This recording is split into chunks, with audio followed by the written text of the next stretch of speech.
এখন আমি যে গত রাত্রে বেলাল মাইকে ঘোষণা দেখ, কে কে যুদ্ধের ময়দানে যাইবা, যাদের সন্তান আছে তোমরা যুদ্ধের ময়দানে পাঠায় দাও, হাসরের মাঠে শহীদের মা হইয়া দাঁড়াইবা। এখন নবীজি সেই কথা শোনার পরে জান্নাতের লোভ সামলায় রাখতে পারলাম না। আমার মনটা চায় আমিও কিয়ামতের ময়দানে শহীদের মা হইয়া দাঁড়াইতে চাই গো নবী। আমার একটু সুযোগ করে দেন, আমার সন্তানটার নাম যুদ্ধের ময়দানে লেখায়া দেন। আল্লাহর নবী বলেন, মা গো, এত ছোট বাচ্চা যুদ্ধের ময়দানে নিয়ে আমি কি করব? তরবারির চেয়েও ছোট এই বাচ্চা যুদ্ধের ময়দানে কিভাবে পাঠাইব? ওই মহিলা কোনোভাবেই মানে না, বুঝে না, শুনে না। আল্লাহর নবী বললেন, মা গো, আপনার সন্তান বড় হোক, যুদ্ধের ময়দানে পাঠাইবেন না, বুঝতে রাজি না। আবার যুবক ভাইরা, আল্লাহর হাবিব বহুভাবে বুঝাইলেন। এবার মহিলাটাকে এক পর্যায়ে সাহাবায়ে কেরামরা আস্তে করে সরাইয়া দিলেন। মহিলা যায় আর কান্দে, মনের আশা তার পূরণ হইল না। তার একটাই উদ্দেশ্য ছিল, কিয়ামতের কঠিন ময়দানে শহীদের মা হইয়া দাঁড়াইব। জান্নাতের আশা এবং লোভ ছিল ভিতরে। কিন্তু ছোট বাচ্চাটা ডাক দিয়ে বলে, মা, কোথায় লইয়া যাও? বলে, আল্লাহর নবী তো তোমার যুদ্ধের ময়দানের পারমিশন দেয় নাই। বলে, মা গো, আমি না তোমারে ওয়াদা দিছিলাম তোমারে শহীদের মা বানাবো, তুমি যদি আমার বাড়িতেই লইয়া যাও আমার ওয়াদা বরখালাপ হয়। এই ছোট বাচ্চা মার কুলতে গেলাই না, একটা দৌড় মাইরা নবীর সামনে গিয়া হাজির। আল্লাহর নবীর সঙ্গে সে কথা বলতে চায়। সাহাবায়ে কেরাম বলল, এই মেয়ে, তো ছোট বাচ্চা, তুমি যুদ্ধের ময়দানে কিভাবে যাইবা? নবীর সঙ্গে কথা বলা যাবে না, কিন্তু সে নাসুরবান্দা নবীর সঙ্গে কথা বলবে। আল্লাহর নবী হুজুরাত থেকে বাহির হয়ে আসছে। কি ব্যাপার? বলে, নবী, সে আপনার সঙ্গে কথা বলতে চায়। ছোট বাচ্চা ডাক দেয়া বলে, আল্লাহর পয়গম্বর, আমারে কি যুদ্ধের ময়দানে নেওয়া যায় না? নবী বলেন, তুমি বড় হও, তারপরে যুদ্ধে যাইবা।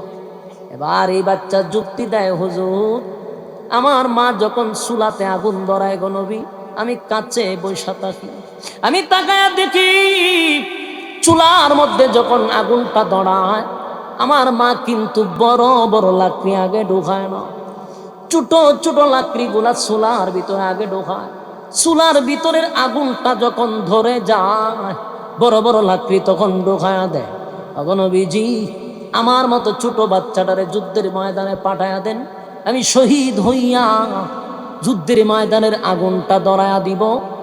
আমার আগুন ধরায়া দিলে পরে আপনি উমরে পাঠাবেন, আলীরে পাঠাবেন, হানজালারে পাঠাবেন। জোরে জোরে কোন সুবহান।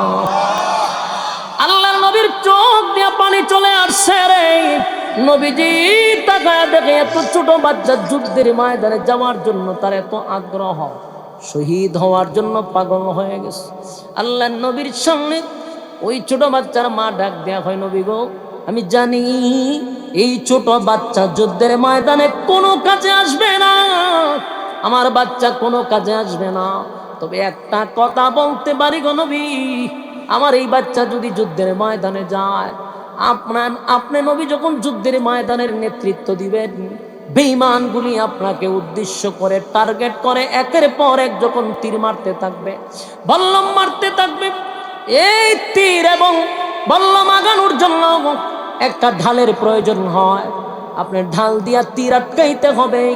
আমি মনে করি আমার এই সন্তানটারে যদি আপনি যুদ্ধের ময়দানে ঢাল বানায়া দেন, বাম দিকে তীর আসলে সন্তানের বুক দিয়ে আটকাবেন, ডান দিকে যদি তীর আসে আমার সন্তানের পিঠ দিয়ে আটকাবেন। আমার সন্তান জাজরা হয়ে যাক, কোনো কষ্ট নেই, কিন্তু আপনি নবীর শরীরে একটা তীরের আঘাত করো, কোনোদিন বরদাস্ত করতে পারবো না।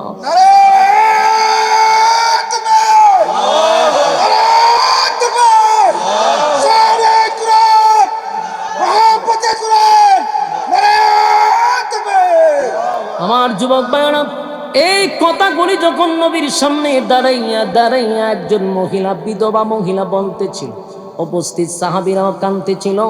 আমার নবীর চোখ দিয়া পানি পড়া শুরু হয়ে গেছে। আল্লাহর নবীর দাড়ি মুবারক ভিজে পানি পড়তেছিল।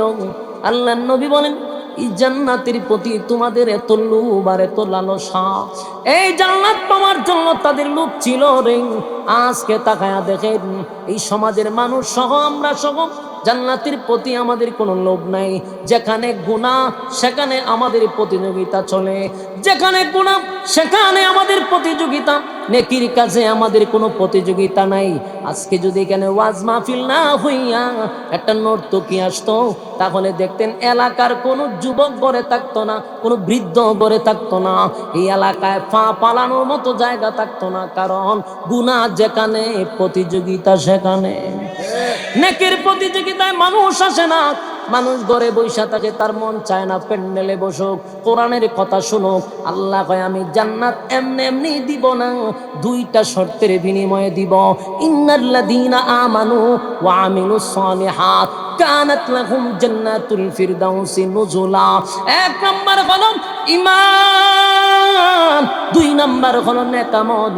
ঈমান আর নেক আমল লইয়া যদি কবরে আসো, ওয়াদা দিলাম কানাত লাহুম জান্নাতুল ফিরদাউসি নুজুলা। দুই গুণে গুণান্বিত হইয়া যদি কবরে আসো, আমি আল্লাহ তোদেরকে জান্নাতুল ফিরদাউসের মেহমান বানাবো। দুই গুণ যদি না থাকে, জান্নাতের গ্রাণ পাওয়া যাবে না।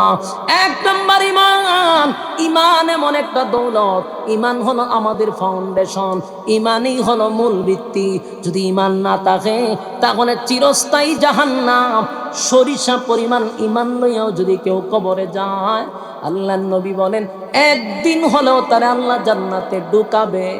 আর যদি ঈমান হারা হইয়া কেউ কবরে যায়, চিরস্থায়ী জাহান্নামী হয়ে থাকবে, জান্নাতের গ্রাণও পাবে না। আর আমল যদি হয় বেনাম, আমল যদি হয় ফরমালিন মুক্ত, আমলের মধ্যে যদি কোনো বেজাল না থাকে, ওই আমল দিয়েও মানুষ জান্নাতে যাবে। আমলের মধ্যে যদি কোনো ধরনের ফরমালিন থাকে, লোক দেখানো আমল হয়, মানুষ দেখানো আমল হয়, রিয়ামুক্ত আমল যদি না হয়, তাহলে সেই আমল দিয়েও জান্নাতে যেতে পারবো না। আমার যুবক ভাইরা, জান্নাতে যাইতে হলে, জান্নাতে যাওয়ার জন্য আমাদের লোভ থাকতে হবে, জান্নাতের প্রতি লালসা থাকতে হবে। এই যে মাহফিলে বসছেন, জান্নাতের প্রতি যাদের লোভ লালসা আছে, তারা আরামের ঘুম হারাম করে নরমাল বিছানাতে বসছে। জান্নাতের প্রতি যাদের লোভ নাই, কোরআনের কথা শুনলেও তাদের আগ্রহ জন্মায় না, আকর্ষণ লাগে না, কারণ জান্নাতের প্রতি তাদের লোভ লালসা নাই। আল্লাহ কয় আমি আমার জান্নাত দিব ওই বান্দা বান্দিকে যার মধ্যে দুইটা গুণ থাকবে। এক নাম্বার হলো ঈমান, দুই নাম্বার হলো নেক আমল। ঈমান আর আমল লইয়া কারা কারা জান্নাতে যেতে চান, দুইটা হাত তুললা দেখায়া দেই। লিল্লাহে তাকবীর, নারে তাকবীর, নারে তাকবীর। আমার যুবক ভাইরা, এক নাম্বার শর্ত দিল জান্নাতের নাজ নিয়ামত পাইবি কখন? যদি ঈমানের ভিতরে কোনো দুর্বলতা না থাকে। ঈমান আনতে হবে এক আল্লাহর উপরে। দুই নাম্বার যে জিনিসটা শর্ত দিয়েছিল নেক আমল। দুই নাম্বারটা কি? নেক আমল। এখানে যে বসছেন এটাও নেক আমল। সুবহানাল্লাহ বলছেন নেক আমল, আল্লাহু আকবার বলছেন নেক আমল। আমি যতগুলা আয়াত পড়ছি প্রত্যেকটা হরফে হরফে 10টা করে নাকি আমি যেমন পাইছি আপনারাও পাইছেন। তার মানে নেক আমল, নেক আমল। কিন্তু প্রশ্ন হলো এবাদত করব কার জন্য? নেক আমলটা যে করছি এটা যদি নির্বেজাল হয়, তাহলে অল্প আমল হোক জান্নাতে যাওয়ার জন্য যথেষ্ট। অল্প আমল হোক কিন্তু জান্নাতে যাওয়ার জন্য যথেষ্ট, যদি বেজাল মুক্ত হয়। কিন্তু আমাদের আমলের মধ্যে ফরমালিন আছে।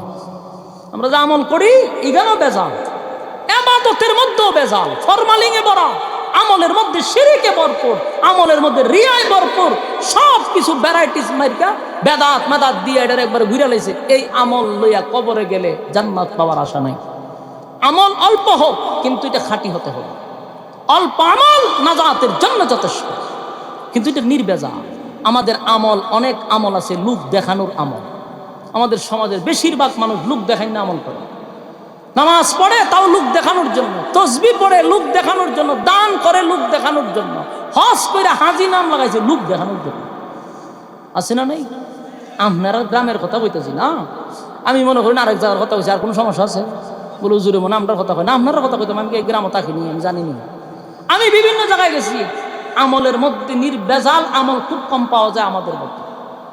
নামাজ পড়ে লোক দেখানোর জন্য, এরপরে তসবি পরে বেচারা বালা কথা দেখবেন, তসবি একটা কেন লইয়া আটতাছে সুবহানাল্লাহ সুবহানাল্লাহ সুবহানাল্লাহ পড়তেছে বালা কথা। তুমি তসবিটা তোমার পকেটে ঢুকাই লিখতে হয়, তুমি যে লইয়া ঘুরতেছো মানুষ দেখতো তুমি যে আল্লাহওয়ালা, এই যে মানুষ দেখছেন মনে মনে কইছে না লোকটা তো ভালো দেখা যায় তসবি পরে, আমল তো শেষ, লোক দেখানো হয়ে।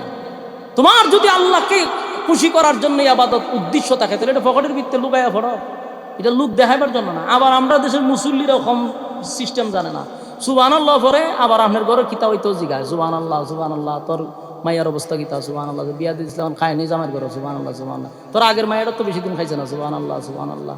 আচ্ছা দেখ এখনের মেয়েটা কোনো রকমই তাকে সুবহানাল্লাহ, তুই তো নিজেও ভালো না সুবহানাল্লাহ সুবহানাল্লাহ, তুই কেমনে ভালো হইলে তোর বুড়ি মাইয়া ভালো হইতো সুবহানাল্লাহ সুবহানাল্লাহ।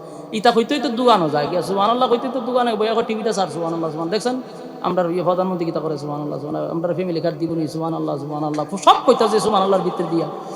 এরপরে ওই আমেরিকার খবর লইতাছে, ইরানের খবর লইতেছে, কিতা করছে ইরানে সুবহানাল্লাহ সুবহানাল্লাহ, সব খবরও বললে একটা সুমা দেয় 100। বুঝলি তসবির মাথাতে একটা এইভাবে খারই থাকে না, এটার মধ্যে একটা সুমা মারে, মাইরা বুঝায় যে 100 হয়ে গেছে।